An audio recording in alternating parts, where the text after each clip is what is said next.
Minahal mo siya ng buong buo, pero para sa kanya, option ka lang pala. Kapatid, kung tumama yan sa'yo, huwag kang mag-scroll.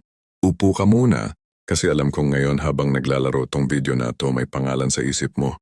Isang pangalan, isang mukha, isang tao na kahit ilang beses mong subukang kalimutan, bumabalik at bumabalik pa rin. Natutulog ka, nasa utak niya. Gumigising ka, nasa utak pa rin niya. Kumakain ka, nag-iisip ka kung ano kaya ang kinakain niya. Nagdadrive ka papasok sa trabaho. Tinatanong mo sarili mo kung naaalala ka pa ba niya.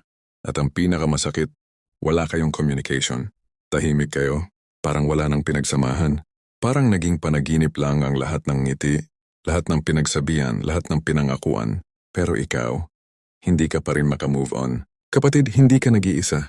Milyon-milyong lalaki sa Pilipinas ngayon ang nakakaranas ng exactly kung anong pinagdadaanan mo. At marami sa kanila ang nasisira na nalulunod sa alak, nagiging bitter sa lahat ng babae, o mas malala, nagiging desperado para lang mapansin ulit ng isang tao na matagal nang nag-move on. Ngayon, may sasabihin ako sa iyo na baka hindi mo gusto pakinggan sa umpisa, pero pakinggan mo ko hanggang dulo. Kasi itong 5 stoic tricks na ituturo ko ngayon, hindi lang to tungkol sa pagpapamisyo sa babae. Itong mga tricks na to, hindi para pakiligin siya. Hindi para mapatext ka niya ulit. Hindi yan ang totoong layunin. Ang totoong layunin ay ito. Maging lalaki ka na hindi na kailangan ng validation ng kahit sinong babae para maging buo. At ang ironic na bahagi, pag nakarating ka sa puntong yan, dun ka mismo magiging unforgettable. Ito ang 5 stoic tricks na ginamit ng mga pinakamalakas na lalaki sa kasaysayan mula kay Marcus Aurelius hanggang kay Seneca, hanggang kay Epictetus, para hindi sila maging alipin ng damdamin nila. At ngayon ibibigay ko sa iyo para hindi ka na rin maging alipin ng isip mo. Bago natin simulan, nais kong magpasalamat sa mga loyal kong subscribers sa patuloy na pagsuporta sa aking channel. Kayo ang inspirasyon ko sa paggawa ng mga bagong content. Kung bago ka sa channel ko, comment mo na kung taga saan ka. Pero bago tayo pumunta sa mga tricks, kailangan muna nating intindihin ang problema. Kasi kung hindi mo maiintindihan kung bakit ka nasa ganito kalalim na sitwasyon, hindi mo rin maiintindihan kung paano ka makakaahon. Heto ang totoo, kapatid. Hindi talaga ang babae ang problema. Alam ko, mukhang siya ang problema. Siya ang hindi mag-text. Siya ang mag-seen nang walang sagot. Siya ang nagpakita ng interest tapos bigla na lang naging malamig. Pero kung iisipin mo ng malalim, ang tunay na problema ay ang relasyon mo sa sarili mong isip. Kasi ito yung nangyayari sa karamihan ng lalaki. Umiibig sila. Pagkatapos ibibigay nila ang buong kapangyarihan ng emotional well-being nila sa kamay ng ibang tao. Literal na parang binigay mo sa kanya yung remote control ng pakiramdam mo. Kapag nag-text siya, saya ka. Kapag hindi, pasag ka. Kapag nakita mo siyang online, kinakabahan ka. Kapag may nakita kang status niya na malambing, sinusundot ka parang may tinutusok sa dibdib. E sino palang may hawak ng buhay mo? Hindi ikaw, siya. At ang pinakanakakabaliw, kapatid, minsan hindi pa man niya ginagawa yung gusto mo. Ang isip mo na ang gumagawa ng mga eksena. Nag-i-imagine ka na ng mga usapan na hindi pa naman nangyayari. Umiisip ka na ng kung sinong pwedeng nakakachat niya ngayon. Nagkukwento ka na sa sarili mo ng mga bagay na wala namang basehan. Ito ang tawag dito ng mga Stoics, self-inflicted suffering. Hindi na siya ang nagpapasakit sa'yo. Ikaw na mismo, nagiging sariling bayarang emotional torturer mo na ang isip mo. Example scenario, sipin mo to. May lalaki. Sabihin nating nasa late 20s. Nagkakilala siya at isang babae. Magkaklase sila sa isang workshop. 2 buwan silang nag-uusap. Halos araw-araw mag-text. May mga gabi hanggang madaling araw. Nag-share sila ng mga stories, trauma, pangarap. Nakita niya ang sarili niyang parang bumabalik sa buhay. Nakangiti na siya sa gising.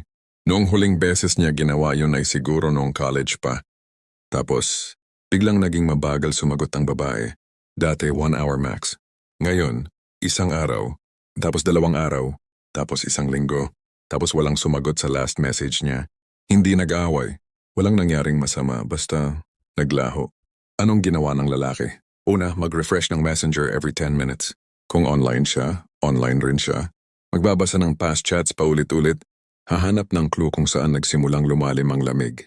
Mag-iisip ang sobra ba akong naging malambing? Kulang ba ako? May mas gusto ba siya? Baka nakabalikan ng ex? Baka may sinasabi ako na hindi ko natanto? Pagkatapos mag-draft siya ng mensahe. Matagal na message. Ine-edit ng ine-edit pero hindi isi-send. Tapos isi-send na rin. Scene-zoned. Tapos sampaluin niya ang sarili niya sa isip. Bakit ko pa ba sining-send? Lumipas ang buwan. Lumipas ang 2 buwan. Nag-block na siya tapos nag-unblock. Nag-unfollow tapos nag-refollow. Gumawa siya ng bagong account para lang makita ang stories niya. May mga gabing pinaparaan lang sa alak. May mga umaga na galit siya sa buong mundo. At ang pinakamasakit, kitang-kita niya sa social media na okay naman si babae. Tuloy ang buhay. Smile pa rin. Parang hindi man lang nabighani sa kanya. Parang 2 buwan nilang communication. Parang isang light errand lang para sa babae. Siya, natigil siya. Natigil sa gitna ng kalsada ng buhay niya. Kapatid, kung may kahit anong bahagi ng kwentong yan na kumatok sa dibdib mo, okay ka lang, normal ka. Hindi ka mahina. Hindi ka weird. Hindi ka kapos sa dignidad. Tao ka lang. At ang totoong tao may puso. At ang pusong may laman, masasaktan. Pero ngayon kailangan nating pag-usapan kung bakit hindi pwedeng doon ka natigil. Pakinggan mong mabuti ang sunod na sasabihin ko, kapatid. Hindi para saktan ka, para gisingin ka. Habang ikaw nakatulala diyan, naka-airplane mode ang buhay mo dahil naghihintay ka ng hindi mo alam kung darating pa. Alam mo ba ang nangyayari sa totoong mundo? May promotion sa trabaho na pwede mong abutin, pero hindi kasi nakatutok ang utak mo. Zero focus. Zoning out sa meetings, nakakalimot sa deadlines. Parang nag-operate ka on autopilot. Present ang katawan, absent ang kaluluwa.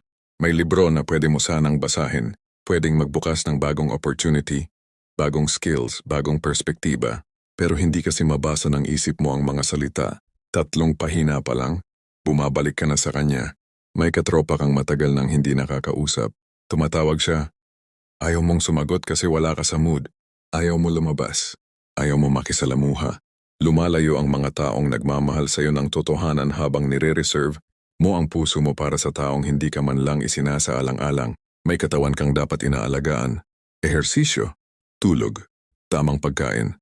Pero nakatulog ka na ng 2 a.m. ulit, nakatingin sa kisame, iniisip kung saan siya ngayon, kung sino kasama niya, umaga, umiinom ng kape, kumakain ng anuman lang para makaraos. Hindi ka lumalakas, lumalala ka.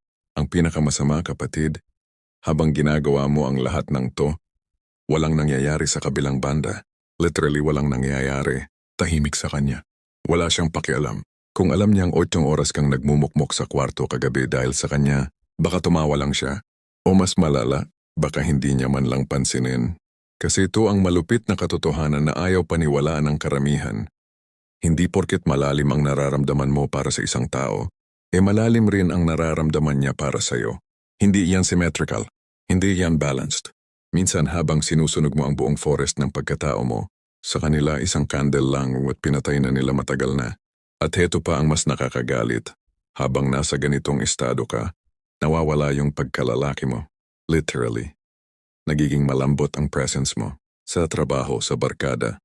Kahit sa mga bagong taong nakakakilala sa'yo, ramdam nila na may kulang. May low-key desperation sa mata mo. May anxiety sa galaw mo. Mga babaeng pwede sanang maging better match para sa'yo. Lumalayo. Hindi nila alam kung bakit, pero feel nila may sakit tong lalaking to. Hindi pa tapos. But ironically, pag nakita ka ng babaeng dating, kausap mo sa ganitong estado, mas lalo kang magiging mababa sa tingin niya. Kasi ang babae, pag nakita nila ang isang lalaki na hindi na mabuubo, pagkatapos nilang maglaho, hindi nila inaalok ng pity, kadalasan kinakasuklaman. Harsh sabihin.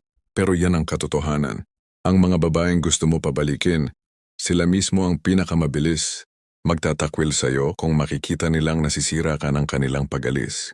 Heto ang kailangan mong maintindihan. Bawat minutong inaaksaya mong umaasa, uminda nangangamba nangungulila. Yung version mo na may kakayahang magiging unforgettable, yun ang namamatay. Hindi ang babayang nagpapalayo sa isip mo. Ang mahinang version mo ang nagpapalayo sa kaniya palagi. Kaya kailangan nating patayin yung bersyong yan ngayon na. At ito ang panahon para gawin yun. Gamit ang 5 tricks na itinuro ng mga Stoic na pinakamatagal ngang napanatili ang sarili sa gitna ng chaos, digmaan, pagkamatay ng mga mahal sa buhay, pagtataksil, pagkabigo. Kung kaya nilang manatiling tatag sa gitna ng mga yon, kaya mo rin ito. Trick number 1, ang amor fati. Mahalin mo ang lahat ng nangyari. Ang unang Stoic trick, galing kay Friedrich Nietzsche pero deeply rooted sa Stoic philosophy. ay tinatawag na amor fati, Latin yan. Translated, love of fate, mahalin mo ang tadhana. Alam ko, paano ko mamahalin ang tadhanang ginawa akong sira ng babaeng to? Sandali, intindihin mo muna. Ang amor fati ay ang radikal na desisyon na tanggapin mo. Hindi lang tanggapin, kundi mahalin ang lahat ng nangyari sa'yo. Kasama ang sakit, kasama ang pagkabigo, kasama ang pag-asa na hindi natupad, kasama ang text messages na sinayang lang. Sabi ni Marcus Aurelius, daw emperador ng Roma, most powerful man on earth nung panahon niya, at isa sa pinakamalungkot na tao sa mundo dahil sa mga problema niya, huwag kang humingi na mangyari ang mga bagay ayon sa gusto mo. Hilingin mo na ang mga bagay ay mangyari ayon sa pangyayari nila at magiging tahimik ang buhay mo. Bakit mahalaga to sa sitwasyon mo? Kasi ngayon karamihan ng oras mo, nakikipag-away ka sa katotohanan. Bakit hindi siya nag-reply? Bakit parang nagbago siya? Bakit hindi nangyari yung napag-usapan namin? Lahat ng mga yan pakikipag-away sa realidad. Pagpupumilit mong magkaroon ng ibang katotohanan kaysa sa meron. At kapag nakikipag-away ka sa realidad, laging ikaw ang talunan. Always, hindi ka mananalo. Bato ka lang na binubugbog ang sarili sa pader. Ang amor fati ay ganito. Sinasabi mo sa sarili mo, nangyari na ito. Hindi ko na ito mababago. At dahil hindi ko na ito mababago, tatanggapin ko. At hindi lang basta tatanggapin ko at hahanapin ko kung anong aral ang dala nito para sa akin. Kasi heto ang secret na natutunan ng mga Stoics. Every painful experience is raw material. Bawat sakit pwede mong gawing armor. Bawat pagkabigo pwede mong gawing compass. Sa halip na tanungin, bakit ako? Bakit siya? Bakit tayo? Tanungin mo, anong sinasabi sa akin ng karanasang to? Baka sinasabi sa'yo na masyado kang mabilis magbigay ng puso. Leksyon yun? Baka sinasabi sa'yo na kailangan mong bumuo ng buhay mo bago mo ipasok ang isa pang tao dito. Leksyon yon. Baka sinasabi sa iyo na hindi pa pala complete ang mga bahagi mo. May mga bahagi kang naghihintay ng ibang tao para mabuo. And yan mismo ang hindi mo dapat ginagawa. Kaya ka ngayon nasira eh. Kasi iniwan siya. At iniwan niya pati yung parte mo na idineposito mo sa kanya. Amor fati. Minamahal mo yung nangyari. Hindi dahil masaya yon, kundi dahil ginawa ka nitong mas malalim na bersyon ng sarili mo. Kung papayagan mo lang. Praktikal na aplikasyon. Bawat umaga, 1 minuto. Upo ka. Sabihin mo sa sarili, ang lahat ng nangyari sa akin, kasama yung pagdurusang to, ay kailangan kong maranasan para maging tao akong dapat akong maging. Hindi ko ito pipigilan. Ito ang aking daan. Simula yan. Baka masabi mo pa ngayong fake, okay lang. Paulit-ulit mong sasabihin, araw-araw. At isang araw, yung katawan mo mismo ang maniniwala bago pa ang isip mo. Kapag nag-amor fati ka, nangyayari yung isang bagay na hindi inaasahan. Tumitigil kang umasa. Tumitigil kang manghingi. Tumitigil kang maghintay. Kasi yung sinabi mo mahal ko ang tadhana, sinasabi mong kumpleto na ako kahit sa sitwasyong to. At pag kumpleto ka na kahit wala siya, yun yung exact moment na iba ka ng lalaki. At ramdam yan ng mga tao sa paligid mo, pati ng mga sinasadyang magpawala sa'yo. Trick number 2, ang premeditatio malorum. Isipin mo ang pinakamasama, araw-araw. Pangalawang stoic trick, tinatawag na premeditatio malorum, premeditation of evils. O simpleng isipin mo ng maaga ang pinakamasamang pwedeng mangyari. Ito yung counterintuitive. Karamihan ng self-help guru sinasabi sa'yo, positive thinking, law of attraction. Isipin mo ang gusto mo, darating yan. Okay, yan minsan. Pero ang Stoics, ibang approach ang itinuro sa atin. Bago sumapit ang masamang mangyari, tulaan mo na yon. Gawin mong totoo sa isip mo.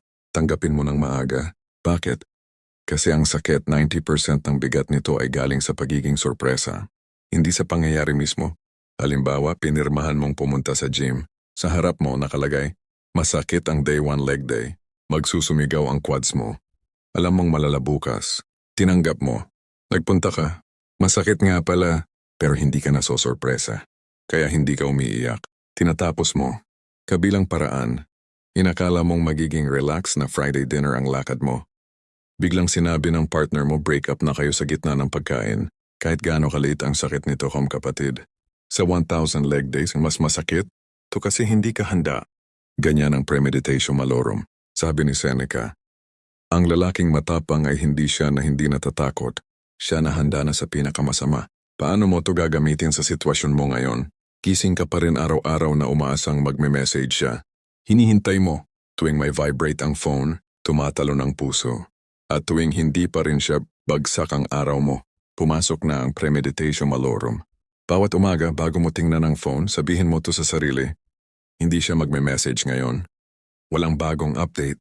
Walang nagbago. Tahimik pa rin. At okay lang yon. Handa na ako. At higit pa diyan sabihin mo tong worst case scenarios. Baka nasa ibang lalaki na siya ngayon. Posible yan. Tanggap ko yan. Baka habang buhay hindi na kami mag-uusap ulit. Posible yan. Tanggap ko yan. Baka nakalimutan na niya ako. At hindi ko na siya kasama sa kwento ng buhay niya. Posible yan. Tanggap ko rin yan. Alam mo ang nangyayari pag ginawa mo to ng regular? Napuputulan mo ng power ang imagination mo na torture ka. Kasi pag na-imagine mo na dati, kinaya mo na sa isip mo, hindi na yun weapon laban sa'yo. Ikumpara mo, isang lalaki 3 buwang nag-aaya ng text, umaasa. Pagkatapos nakita niya sa social media na may bago na ang babae. Nasira siya, 3 araw hindi kumakain. Lumabas ng trabaho, nagpakalasing. Pangalawang lalaki ginawang regular practice ang premeditatio malorum. Alam niya sa sarili niya posibleng kahit anong oras may bago si babae. Akala niya sa sarili nakatanggap na. Pero nung unang nakita sa social media, may pumutok pa rin. Pero hindi gumuho. Kasi nagprekapatid siya. Ang damage, 20% hindi 100%. Paano mo yung 80% na naipon sa armor mo? Pwede mong gamitin sa gym, sa trabaho, sa relasyon mo sa sariling kaluluwa. Practical step. Araw-araw ng umaga, 5 minutong meditation. Isipin mo ang pinakamasamang senaryo. Hindi para lumungkot, kundi para gumawa ng emotional immune system. Parang bakuna, konting virus para hindi kang mamatay sa tunay na sakit. Pag-advance, habang iniisip mo ang worst case, tanungin mo sarili mo kahit mangyari yon, magiging okay ba ako? At habang pinipilit mong sumagot ng oo, magiging okay ako yung pag-oo mong yun, nag-storing ang confidence mo na hindi kayang sirain ng external event. Ganyan sila lumakas, hindi sila umiwas sa sakit. Dinadaanan nila yan sa isip nila muna, para pag dumating sa totoong buhay, wala nang bagong kayang gawin sa kanila. Trick number 3, ang dichotomy of control na kailanlan mo kung ano ang iyo at hindi iyo. Pangatlong trick, at ito na siguro ang pinaka-importante sa lahat. Galing kay Epictetus, isang stoic philosopher na dating alipin. Oo, alipin. Pero mas malaya ang isip niya kaysa maraming kamahalan ngayon.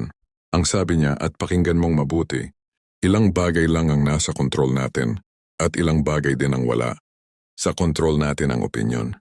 Pagsisikap, pagnanasa, pag-iwas ng lahat ng sariling gawa. Wala sa kontrol natin ang katawan, ari-arian, reputasyon, posisyon, lahat ng hindi sariling gawa. Ang tawag dito, the dichotomy of control. Ito ang pinakasimple pero pinaka-liberating na truth sa lahat ng Stoic teachings. At ang 95% ng suffering mo ngayon, galing ito sa katotohanang hindi mo ito napapractice. Simpleng tanong. Sa sitwasyon mo ngayon, anong pwede mong kontrolin? Hindi mo kontrolado kung magme-message siya. Hindi mo kontrolado kung ano nararamdaman niya para sa'yo. Hindi mo kontrolado kung may kasama na siya o wala. Hindi mo kontrolado kung naalala ka pa niya or binura ka na sa memorya niya. Hindi mo kontrolado kung siya ang uuwi at mag-sorry or hindi na yan mangyayari. Hindi. Kontrolado mo yung reaction mo. Yun lang, yun at yun lang. Kontrolado mo kung anong oras ka gumising bukas. Kontrolado mo kung anong kakainin mo. Kontrolado mo kung magpapagym ka. Kontrolado mo kung anong babasahin mo. Kontrolado mo kung magre-reply ka pag nag-open line siya o mag-hold ka ng composure. Kontrolado mo kung papalampasin mo pa ba ang isa pang araw sa ka-obsessing sa taong nag-move on na. At lahat ng nasa kontrol mo, minilyong beses mas mahalaga kaysa sa wala sa kontrol mo. Kasi dun mismo nabubuo ang karakter mo. Hindi sa sagot niya, sa sagot mo, sa sarili mong buhay. Ito ang eksersisyo, magkuha ka ng papel. Gawan mo ng 2 columns. Sa kaliwa, isulat mo lahat ng bagay na kinabalisahan mo tungkol sa kanya. Kung anong iniisip niya, kung saan siya ngayon, kung ano yung pinakamarami mong what if. Sa kanan naman, isulat mo lahat ng bagay na kontrolado mo sa buhay mo ngayon. Mga gawi, hobby, damit, relasyon sa pamilya, career goals, pera mo, katawan mo. Tingnan mo yung 2, alin ang mas mahabang listahan? Siguradong karamihan sa atin, mas mahaba yung kaliwa. Mas maraming oras inuubos sa kung anong wala sa kontrol kesa sa sarili nating mga responsibilidad. Ito ang pagpalit. Bawat oras na nakikipag-away ang isip mo sa kung anong ginagawa niya, ilipat yun sa kung anong gagawin mo. Pag umabot ang utak mo sa bakit kaya hindi pa rin siya nag-text, stop, redirect. Ano ng next chapter ng proyekto ko sa trabaho? Pag sino kayang kasama niya ngayon, stop, redirect. Ilang push-ups ang magagawa ko ngayon? Pag naalala pa kaya niya ako? Stop, redirect. Naalala ko ba sarili ko?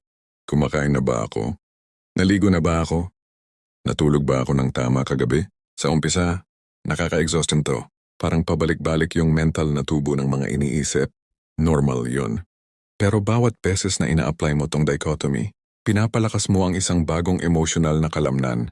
Diskarte ng kalooban. Sa loob ng 30 araw na serious na practice, ibang tao ka na. At yung kabaliktarang biyaya niyan, habang pinupuno mo ang buhay mo ng mga bagay na nasa kontrol mo, nagiging ka mas kaaya-aya, mas magnetic, mas malalim na tao. At kahit sabihin nating mag-text ulit siya bukas, hindi ka na yung dati, hindi mo na kailangan. Confidence na hindi niya ibinigay. Confidence na ikaw mismo ang gumawa. Yan ang pinakamalaking irony ng buhay.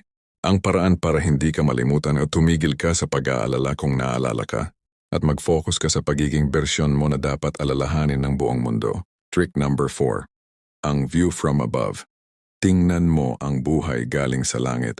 Pang-apat na trick, napakaganda nito. Tinatawag ng mga Stoic na view from above o pagtingin mula sa itaas.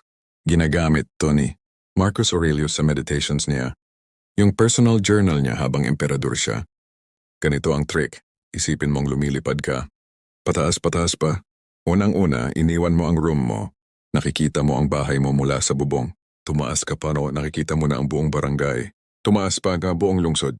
Tumaas pa buong isla. Tumaas pa buong Pilipinas. Tumaas pa buong Southeast Asia. Tumaas pa kay planetang Earth. Isang tuldok sa dilim. Ngayon, nasaan sa Earth na yan ang problema mo? Nasaan ang drama mo tungkol sa babaeng hindi nagre-reply? Nasaan yung 2 buwang pagmumukmok sa kwarto? Isang butil, isang tuldok.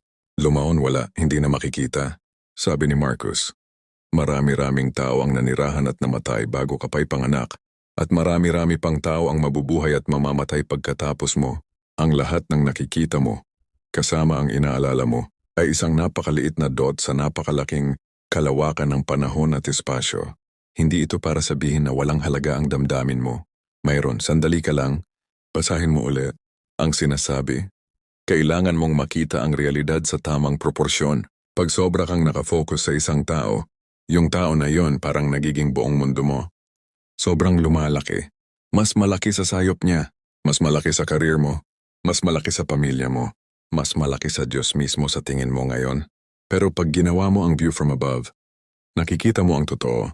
Sa 8 bilyong tao sa mundo, sa 100 taon na buhay mo kung swerte ka, sa milyon-milyong posibleng experience ng isang ito, isang punto, isang chapter, hindi ang buong libro, practical na aplikasyon.